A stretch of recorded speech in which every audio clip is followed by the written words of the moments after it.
او دا 2 سورتونه هغه وخت کې نازل شوي رسول الله صلی الله علیه وسلم بیمار و د بیماری پته نه لګېده چې څه شوي نبي علیه الصلاة والسلام به یو کار کړی و خیال به یې چې نه مې دی کړی خو دا دنیوي امورو کې دینی امورو کې اخروي امورو کې رسول الله صلی الله علیه وسلم هیڅ فرق نه و راغلی هلته عصمت د الله نگراني وي نور باقي سحر جادو دا د عامه بیماری په شان دي پیغمبر بشر انساني په باندې عام بیماری راځي تبه راځي نوري بیماری راځي دغه په پیغمبر باندې سحر او جادو اثر کولی شي او سحر جادو دغه اثر اچون کې الله تعالی دغه قرآن د نصوصونو ثابت وخت نشته چې دا موضوع چړم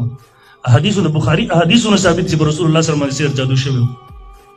دینی امور کې فرق نه راغله دنیوي امور کې راغله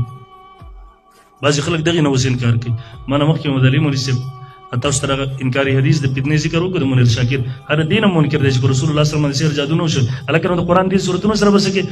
لوري تعویلات وکړي الکه هغه حدیث سره بس کې صحیح نه کې دغه انکار کوي ځاري ولی او دلیل سره ويره رسول الله صلی الله علیه وسلم جادو کړو په ما باندې څوک ولې نه کوي را دې په ما دي جادو نو ته ګنده شي بتا ستانه چاته تکلیف نشته لري بتا باندې څوک جادو کوي سحر جادو په هغه چا باندې څوک کوي حسد رواخلی دغه سره یو کمال ورسره دا خلک بیا پسې او نن دنیا په دې کې ډېره ترقي کړې ده یهود او نصارا انتها ته رسېدلي د مړو د قبرونو اډوکې راوباسي دغه اډوکو باندې سحر جادو کوي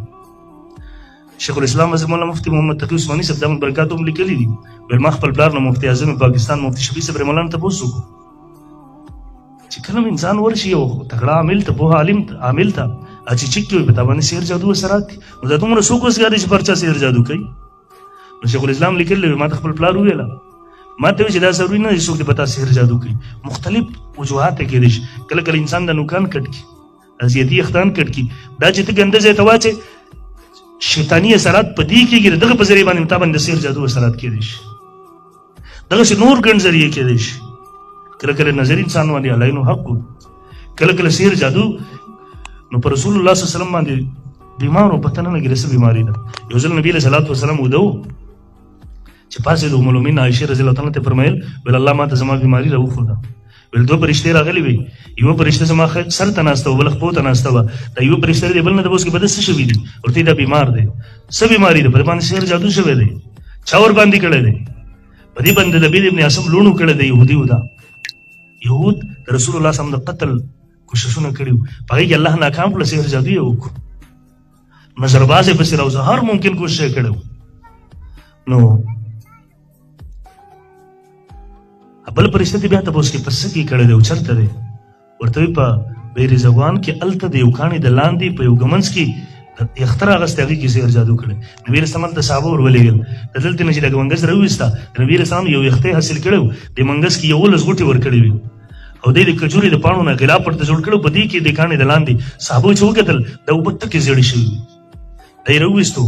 رسول الله صلی الله علیه وسلم باندې دا آیتونه 2 سورتونه نازل شو دا 11 آیتونه دي یو آیات به وایي یو غوټه به لوست پرانیستله کله چې ټولې ګلاو شوې رسول الله صلی الله علیه وسلم فرمایل زما دا بدن دغسې ګلاو شو لکه انسان نه چې غر لري شي او سحر جادو وي هم دغسې انسان ته د بیمارۍ پته نه لګي زما څه بیماري ده ته به ټسټونه کوې هېڅ بیماري دې نشته دی دوایانې به خورې هېڅ اثر نه کوي دا اکثر د سحر جادو علامات وي انسان باندې معدې سره تعلق زیات ساتي دا زړه سره ساتي دا دماغو سره ساتي خو په دې وخت کې سړی بیا تکړه عامل ته ورشي خپل ځان علاج وکړي سړی د شیخ زکریا صاحب رحمه الله منزل ملاویږي وړو کې سهار ماښام د دې اهتمام پکاري د دې کل صورتونو پکاري کله کله واقعي تا ته پته ولګي چې ماما نه دغسې اثرات دي بعضې خو کاروباریان چې په دې شي نه پوهېږي روحاني علاجګاهونه یې ځان له جوړ کړي او ورشي 50,000 راوړه 1,00,000 راوړه دغه ګڼ کپانو نه ځان ساتئ البته علاج لپاره ښه عاملان هم بیا شته چې انسان ورشي د انسان علاج وکړي په قرآن سره نورې ذریعې وي چې حدیثو کې دواګانې ښودلی شوي په هغه سره انسان خپل علاج وکړي نو بهرحال دا صورتونه په دغه موقع نازل شوي